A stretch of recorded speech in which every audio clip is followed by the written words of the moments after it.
1. How you guys doing tonight? Hero of None here with Cyrodiil for PVE players. You probably have to go into Cyrodiil to get something and you don't know what to do and you're curious about what PvP is in general. So here we are to help you guys get through Cyrodiil and understanding a little bit more about the open PvP inside of ESO in general.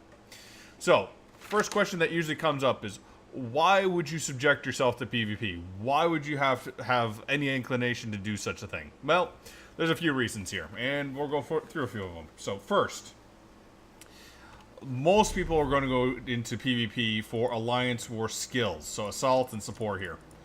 And they want to get things like rapid maneuvers, vigor, and Caltrops, especially useful on stamina-based characters. For tanks and healers, typically they want to get aggressive Warhorn, or if they're a more of a support or caster type player, they also may want to get Barrier or Purge, especially if they're not a Templar, which has ritual to do stuff. In addition to that, they also probably want to get armor sets like Ravager and I can't think of too many other sets that are currently used in a PvE meta right now, but sets do come up time to time that people want to get. In addition to that, there's also Conqueror sets here, which are given through special quests here. With this new Conquest mission board here, you can get new sets that are kind of unique to use. There's also special motifs you can get through AP, Akavari style. So the more AP that you get, the more pages you can get. It's a lot of AP here. I can show it off here in just a minute, but I wanted to show off this side of the area first here. In addition to that, there's also the Golden Merchant with the jewelry that you can buy for AP. So if you don't want to actually spend gold, you can get AP fairly easy through some of these methods here. So that's another reason.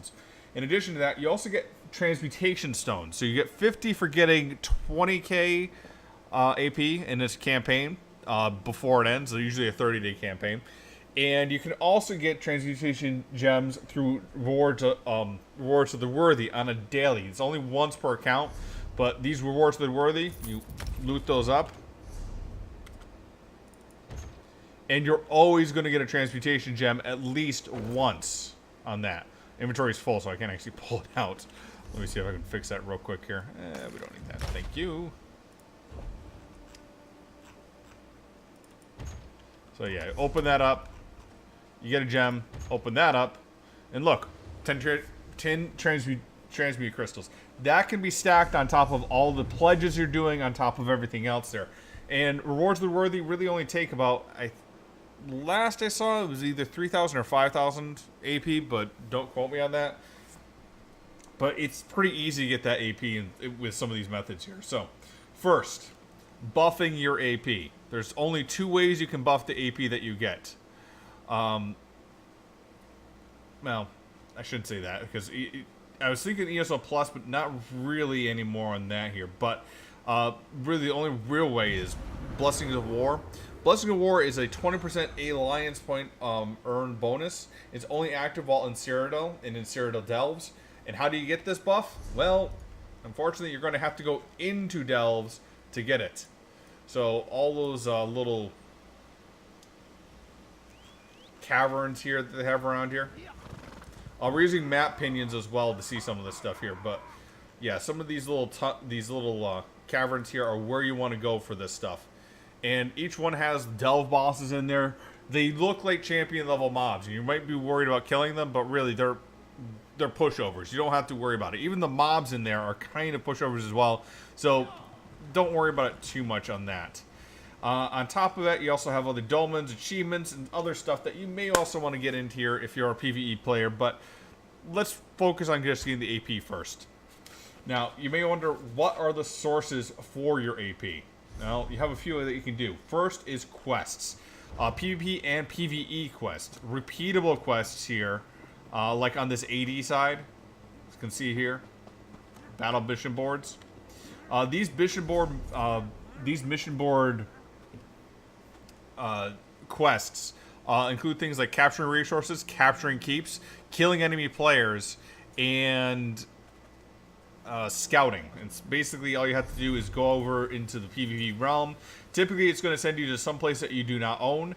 Unfortunately, it's probably going to send you to the furthest keep that you do not own, which is kind of sucks, but it is what it is. But it'll send you to, like, you know, go scout a Dragonclaw mine, and then go capture a Dragonclaw lumber mill, and then actually go capture Dragonclaw. But why? They just send you on random things here.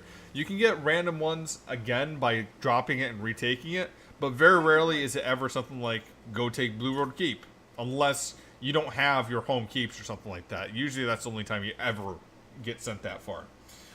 In addition to that, actually taking resources will give you AP, and taking the keep itself will also give you AP.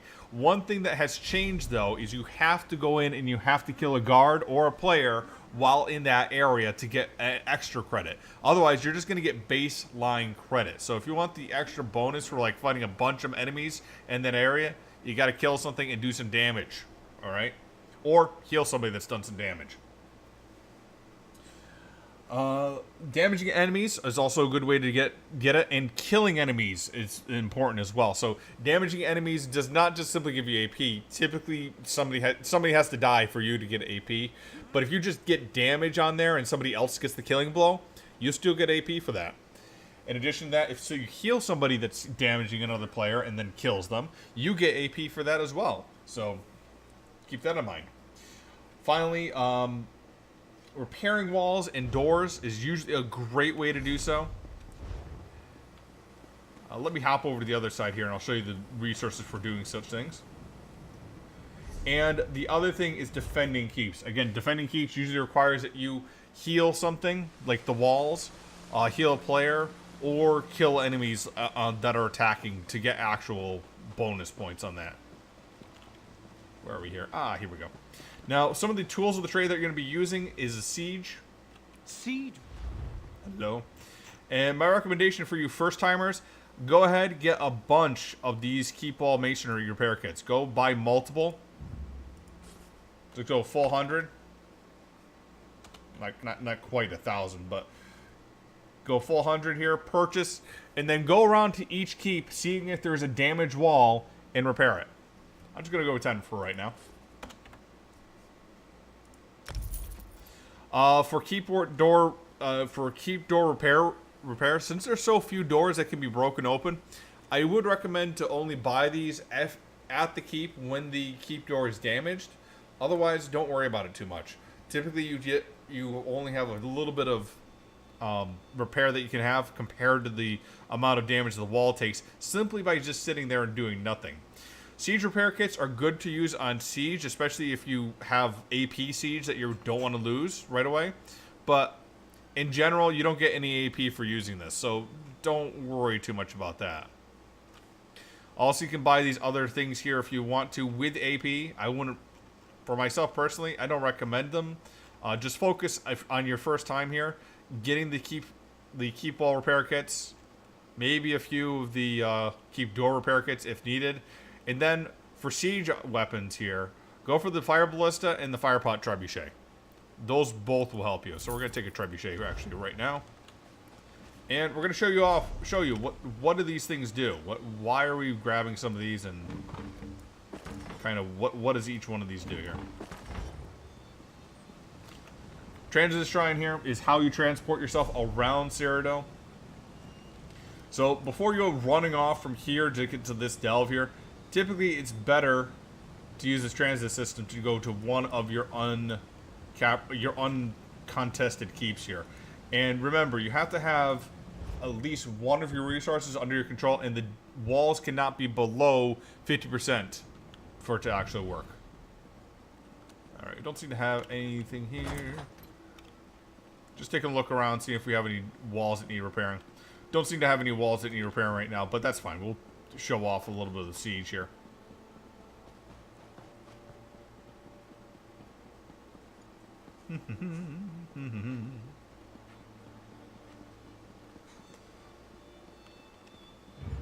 Okay, so we'll start with the trebuchets here.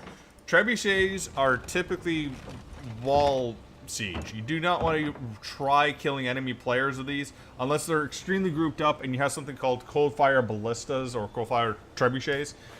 Those will do a lot of damage to an enemy player if they get hit by it, but honestly, it takes a while to hit it, and there's a large red AoE showing them it's coming. So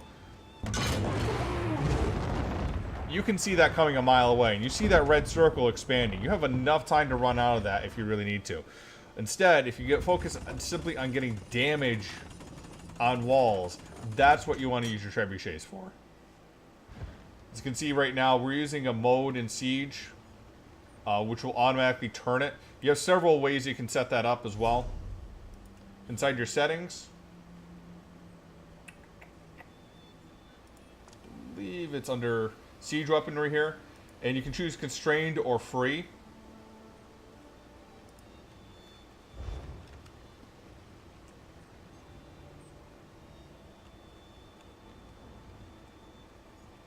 And notice it's not changing as we turn it. But the problem with this is that once you want to use it, it's now got to turn and hit the enemy.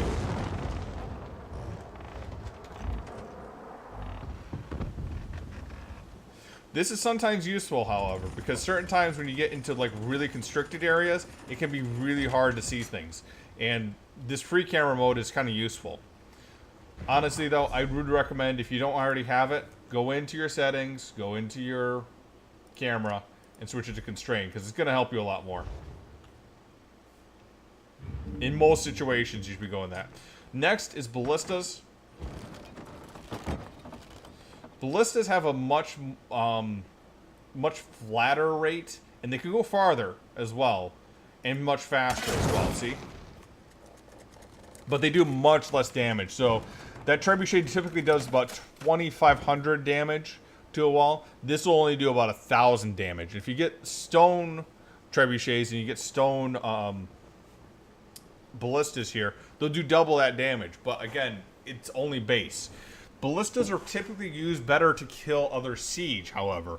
They typically do a lot of damage, whereas the trebuchets don't simply do as much damage. They also do a bit of damage to players, but not quite as much. Coal fire ballistas, which you can get, also do pretty good damage. Next, catapults. Catapults are kind of your anti-infantry. They've improved them this patch as well, so they leave a better AoE. They're a little bit kludgy to work with, though. Typically, like, if you're on the ground, you're going to have a... They don't arc as much, so you kind of have to make sure that you... like, you keep yourself in range. On an upper area here, like this, you can get a good range, and you can also lay down some suppressive stuff in here as well.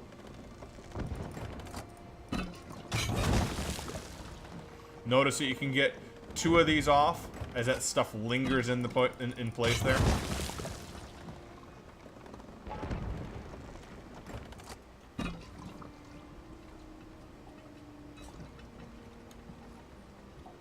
And I gotta put this away here before it destroys itself.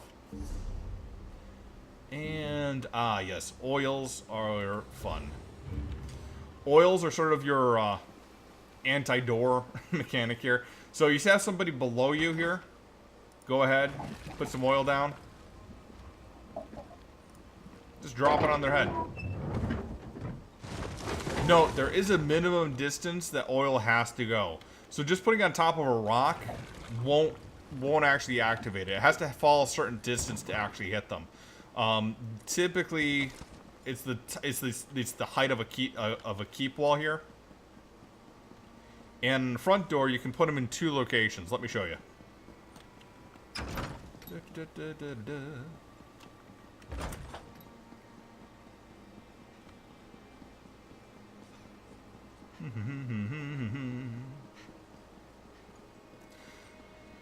Now, the reason they usually put these on keep doors is because rams are also kind of a really good way to get into keeps really fast. So you have areas in here where you can drop them right into these grates here. And typically you can get 2 on either side here. Don't put them in the middle like I'm doing here like a noob. But I'll put that away. Thank you. You can put 2 down there. You can put a couple up here as well.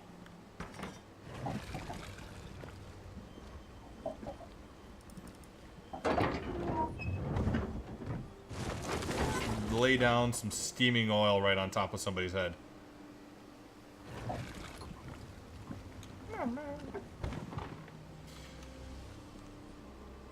Now, depending on who does the oil, if they do it on the very top there, you can actually escape it by going right smack dab in here, like right here. No oil that's on the very top there can reach you when you're facing straight in here.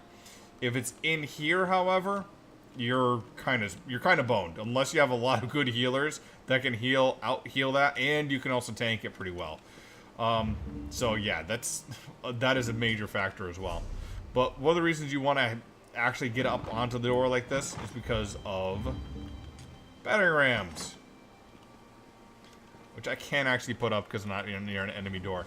And I'm going to try avoiding doing that today because I'm just trying to give you guys a heads up here. But anyways, typically you would just go up here, put down the enemy ram, or sorry, your ram on the enemy door here. And as long as 3 people are on it, it's going to start bashing the door. Now, each person they put on after that, I want to say it gets a speed boost of about 10% to 20%. Somebody's probably going to correct me in the comments on that. But either way, you want to have somebody on top of that with rams just battering on top of that. And typically you can get 1 ram down here on the door, and then also put up a ballista while you're on the ram, so you can get 1, 2, 3 ballistas all on top of this door at the same time. So you can PV door pretty easy while also standing, 3 people on siege, 6 people on top of the ram here, just bashing down the door, and then anyone else who just sit back and watch as well. Now, for the defensive side, or at least when you've captured something here, you also put down something called the forward camp. Forward camps can only be put down in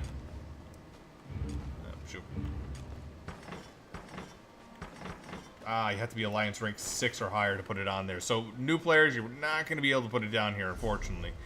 Forgot that they put that restriction on there. But just to give you a heads up on how it works here, typically people will put it down in keeps they own by resources that they have,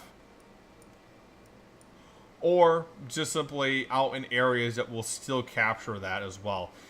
There is a limited range on where you can put it in enemy territory. So like if you're coming in and attacking this keep here, you will not be able to put down a forward camp. Typically people will go in and capture a resource here, however, which will cover the area of the camp. Fortunately, there's not much activity going on right now to show that, but that's kind of what you want to do with that. Now let's go to the other keep here, and I'm looking for some damaged walls just so I can show you what it means to be repairing. And almost always, even if people aren't attacking, the walls get damaged because every time that the keep upgrades, it increases the health of the walls. And the walls don't just automatically increase their health. No. Instead, they take a time period to actually repair and get themselves built up. So during that time frame, you can buy a whole bunch of repair kits, help your alliance out by just going out and repairing stuff. Typically, when you see a wall is being repaired, you're going to see a bunch of structures around it here. Fortunately, I don't know if we're actually pushing anything to require repair right now. But let's go to the front. Let's go to the battlefront here and see if there's anything going on. Nope. Nope. Nope. Nope. Nope. Frustrating. We're doing this live. We're not pushing anything, so it's nothing seems to be increasing here. God damn. Oh, let's try one other area here.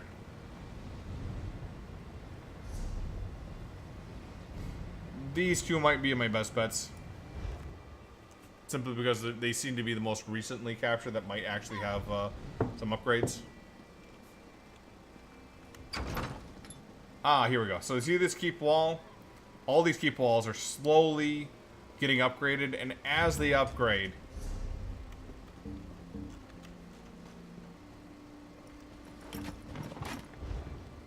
basically just come up here, face the wall, kneel down for a small little bit, get 62 AP. And it's usually 50 AP, but because we have the bonus on right now, we're getting an extra 20% on top of that here. This is typically how people get emperorship inside PvP. It sounds ridiculous, but it's what a lot of people do. But despite this being a thankless job and kind of boring, it gets AP, so you can actually get caltrops, and also saves us issues on the higher end PvP end, so we don't have to constantly run around trying to find, repair it ourselves here. Instead, we can focus on fighting instead of repairing. I know, it sounds boring, but it's kind of necessary at times. Now, the other thing is, how do you know where the fight is? Well, just take a look at the area here now. You can notice that this is under attack, this is under attack. Blue just took that. You see the swords here. You have a blue and a yellow. That means AD and DC are currently fighting in that location. Look for these tells on the map. If you're new to PvP, follow the Zerg. Stay with the Zerg. Zerg is happiness. I know a lot of people dislike being in the group there, but you have some safety in numbers, and honestly, it teaches you better than anything else, following along with the group there, talking with people, and learning the tools of the trade. So, you take a look here, see, well, I can go here, I can go here. Oh, look, they're going to be attacking this keep soon. So, you know what? I'm going to head over to the Transitus Shrine here. Get up there, and I'm going to set up some siege in the back of the keep here to defend it. Defending is about the last way that you can earn AP. Again, you have to get some damage on somebody here, but typically people will also just hop from keep to keep, defending as long as they can, seeing if they can actually push back the invaders, and as soon as they can, they'll get some AP. But yeah, most people just come back here, set up some siege. See, we already got people doing it. Just keep on setting up siege, attack the enemies as they come in. If somebody gets hit, then that's what we get.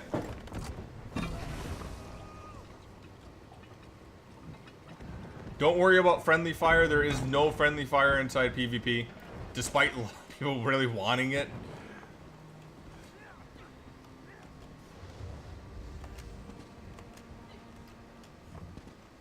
Now, if you're also a Magicka build and you can put a restoration staff on, that's the other great way to do it too. Remember, if you go into a Zerg, you can try damaging, but you're gonna have to be on the front line to get a good hit in. What you can do instead is go into your restoration line here, put on Grand Healing, Regeneration, Blessing, all this stuff here, Steadfast Wards. All this stuff here will help you along the way, giving heals, and if they get a kill, you get AP. So that's really what you need. And it also helps you get credit for those quests that we showed off earlier. So that's about it for most of the stuff you can get for sources of AP. I covered most of the siege stuff, but I guess the last thing I can show you on this. This equipment is for here. Is the difference between some of these things here with the lightning and ice balls, meat bag and oil, and scatter shot. So with the ice ball trebuchet, this is basically frost damage. Using this on the battlefield will slow enemies down and drain their stamina, but again, it's a trebuchet, so it takes a long time to hit somebody. Lightning ballistas will hit enemies and leave an AoE lightning in the area and drain magicka. Meatball catapult will leave a disease like a disease AoE on the ground and make it so they get less healing because they get major defile. Oil catapults will put snares on enemies and linger on the ground like we saw earlier. And then scattershot catapults leave damage, just pure damage on the ground there and fire off very fast. So they're very good anti-infantry. Alright, so that's kind of the basic stuff here. If you really want to get into PvP as well, you also have other rewards that you get for the higher you are on the leaderboard here. Top 10 typically get things like gold weapons and jewelry and other items as well. Top tier here will get emperorship if your faction captures the entire circle here. When you have over 50k AP, which if you're in the top 10 here and you're not over 50k, that's really weird. But yeah, that's typically if you're the top 10, the first tier, when they flip that, you're going to get emperorship, which gives you a buff, a title, a cool costume, and all the other stuff there. But don't expect to get that first day. That takes a long time to do so. And you'll also get other things like simple AP rewards in the mail. Rewards to the worthy. And if you're a little PVE hound and you want to go ahead and get all the achievements, there is a ton of stuff to do in here. Also, I mentioned cold fire, trebuchets, and ballistas before. How do you get those? You've got to do the dolmens in the area here. Each one has a chance to drop those cold fire ones, and they do a lot of damage if you can get them. You really want to get those, hold on to it, and keep those repaired if you get them. They're really a good boon to use inside PvP. Anyways, that's Hero of None. That is Cyrodiil for some PvE players. Hopefully you guys got some information on this. If you have any questions or anything else like that, put it down in the comments down below. If you want to correct me, feel free to as well. But this is the current Cyrodiil system in as of Somerset right now. Anyways, have a good time, guys. Enjoy PvP. I do recommend coming in as soon as you hit maybe level 17 and enjoying the lobby stuff. Don't wait till you get the high level stuff there, because a lot of people are ganking up there, and honestly, the lobby stuff is a good way to learn. Anyways, that's my stuff. Have a good time.